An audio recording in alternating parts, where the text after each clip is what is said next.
Ya kusan zan ce alhamdulillah mu dai mun dade muna wannan abubuwan challenge amma ku kanku kun san ba a taɓa yin challenge da mutane suka yi participating kamar wannan ba, kuma insha Allah mun yi adalci kuma mun san Allah ya taimake mu don mu yi adalci kuma kun san mu akan harkar adalci. So billahi la ilaha illa huwa ba mu da wani interest. Idan akwai wanda ya san wanda ya na ɗaya zo zan ba shi miliyan ɗaya a nan kowaye a jikina, in akwai wanda ya san wanda ya na ɗaya. Su kansu delegate ɗin da suka yi zaɓe ba su san waye ya na ɗaya ba, saboda yadda muka yi abun kusan za ka zata za mu gudanar da zaben shugaban ƙasar ne ma. To alhamdulillah Allah ya taimake mu, mun yi nasara, mun yi kwanaki don ganin an fitar da wannan abu.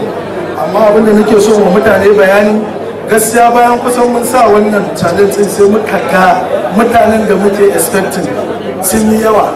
Mutane sun je sun kashe kudinsu, sun yi bana, sun yi ruguna saboda kaunanmu da kaunan wannan tafiya da suke da kaunan wannan bawan Allah. So mun gode. Mun raba wannan abun kategori guda hudu saboda yawan da mutane aka yi. Mun ware wajen yara cikin kategori a wadansu daban, mun ware wajen mutanenmu na Kannywood a wadansu daban, mun ware kuma mata a wadansu daban, sai kuma abubuwan mutanen gari saboda a wadin da ya circulating ya je ko'ina. Abin da zan mafa nushi a nan duk wanda ya participate a wannan a wadin is a winner saboda mu ya nuna mana kauna. So mun yi kategori wajen kashi uku, za mu fara sallaman wajen mutum 160 a yau, wanda mun gayyaci wajen kusan mutanen wanda ba su nan ma akwai wakilanmu da lambar waya da su yi barkatun yau zuwa gobe inda suke sabon su zan je musu. A haka kuma next batch za mu ƙara kiran su insha Allah da yi wannan abu. Mun gode sosai, mun gode insha Allah haka za mu yi taron cin kafin shugaban ƙasa.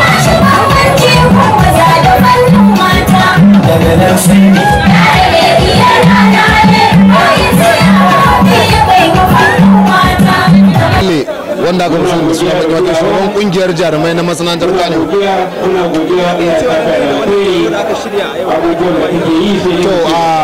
ba abin da mu ce da Allah sai dai mu godiya da Allah da irin wannan taro da aka hada don ko babu komai taro ne da zai bada zumunci, sannan kuma yana daɗa taimakawa yaranmu matasanmu musamman maza da mata wajen yadda za su daga fitar da tasu basirar da bayoyin da Allah ya musu. Kuma shi Abdulhamad da Allah ya kaddara suka yi dabarar ya haɗa wannan taro, yana da kyau a ce ba a daina irin shi ba saboda yana da matukar amfani.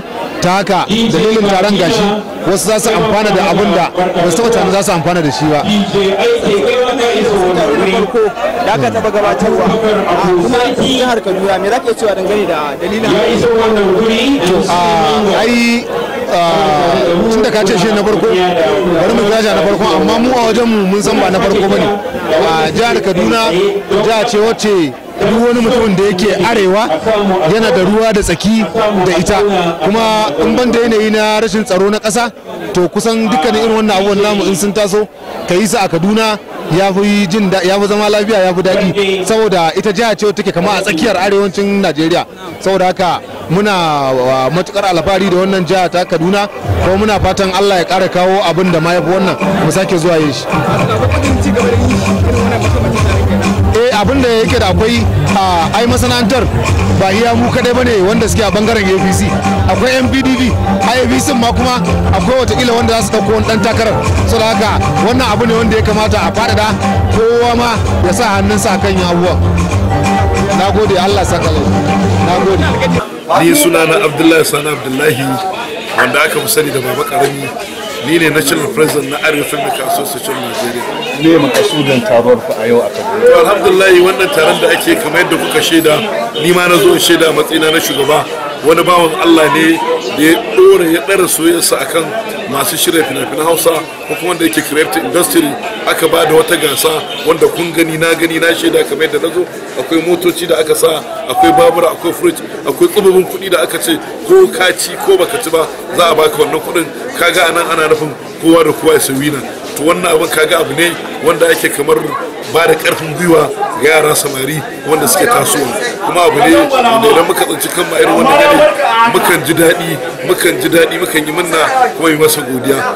Abin da ya mana kamar yadda ya faranta mana rai a nan ubangiji Allah shi ma ya faranta masa rai.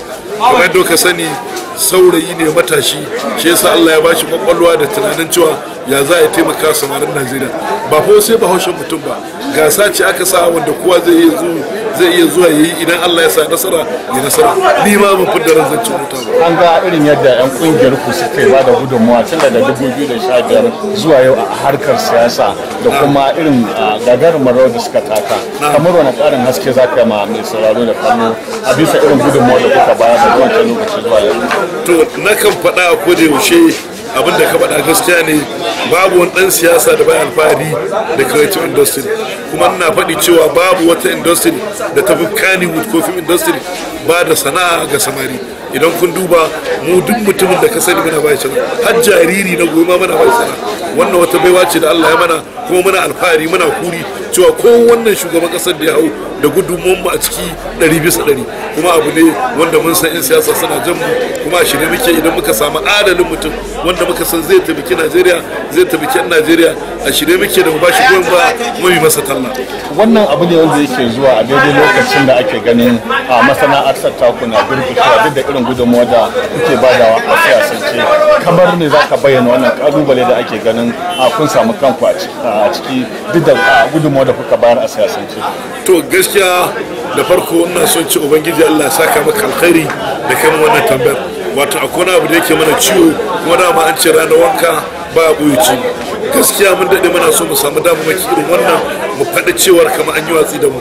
Akwai kuɗi da federal government ta bayar ta ce a taimaka 'yan Najeriya, wanda idan da Qur'ani a yanzu zan dafa in yi rantsuwa a matsayin na shugaba ba na jin akwai wani mutum da aka bashi wannan tallafin da nasan da nufin cewa ya je inganta ya gyara sana'arsa, har yanzu shiru kake ji, sai alƙawari ake mana.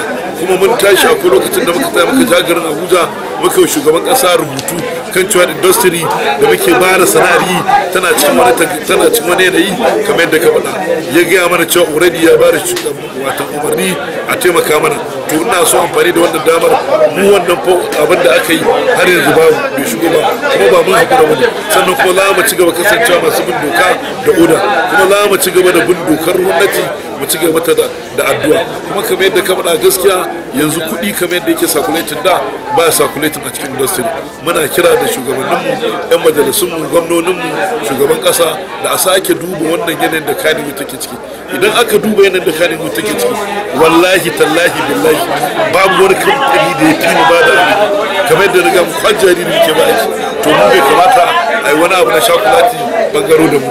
Muna so mu amfani da wannan damar su duba amma da wani hanya da za a bi a yi kira domin a tabbatar da gaskiyar magana, a kira mu a shirye muke da mu zo mu bayani, domin wannan abin wani abu ne wanda idan kuɗi ba a circulating industry wallahi yara samari da yawa za a sake koma wani gida wanda ba ma so mu kira shi da gidan jiya. Assalamu alaikum, sunana Hadiza Muhammad, aka yi min biya Hadiza Sima. Me za ki bayyana musamman a dalilin zuwa wannan taro a yau da ke gudana a garin? Alhamdulillah dai kusan kowa ka gani a gurin da yana cike da farin ciki saboda wannan taro ne da aka yi shi saboda cimma wata manufa, kuma alhamdulillah sakon ya fara zuwa inda ko ya maje inda ake so ya je. Kuma abin farin ciki shine mutanen da za su hana a sanadiyar wannan taron shine abin farin ciki. Wani abu shine irin yadda ake ganin Kannywood ta fara tsangama cikin al'amura a ba da gudunmawa ta harkokin siyasa tun daga 2015 da zuwa yanzu. Kamar me ne na wata?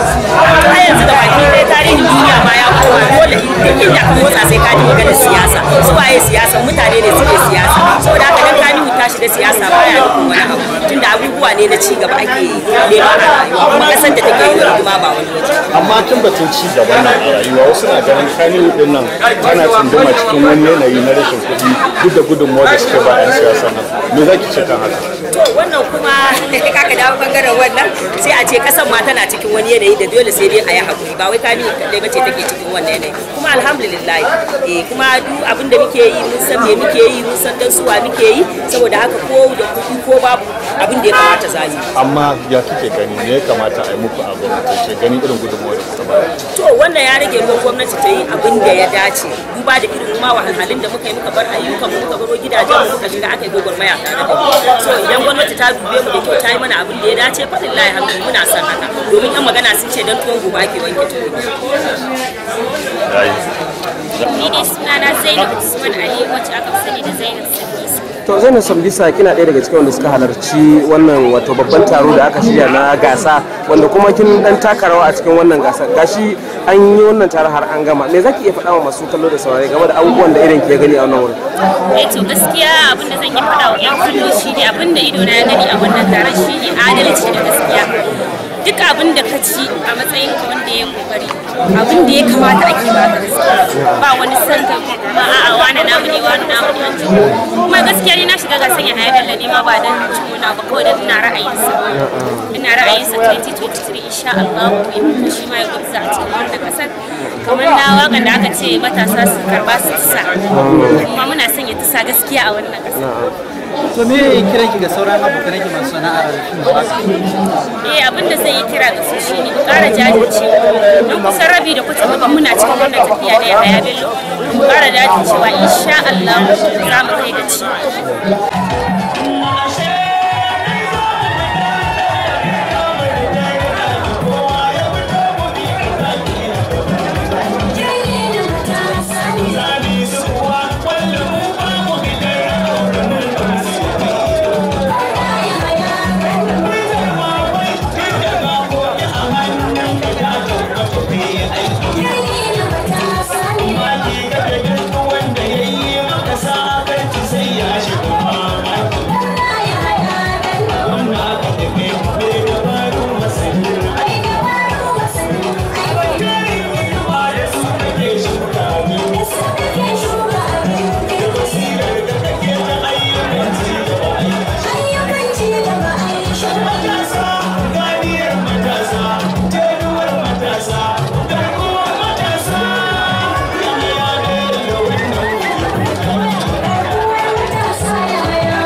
kasance a sama da lafiya na sun yi kokage ce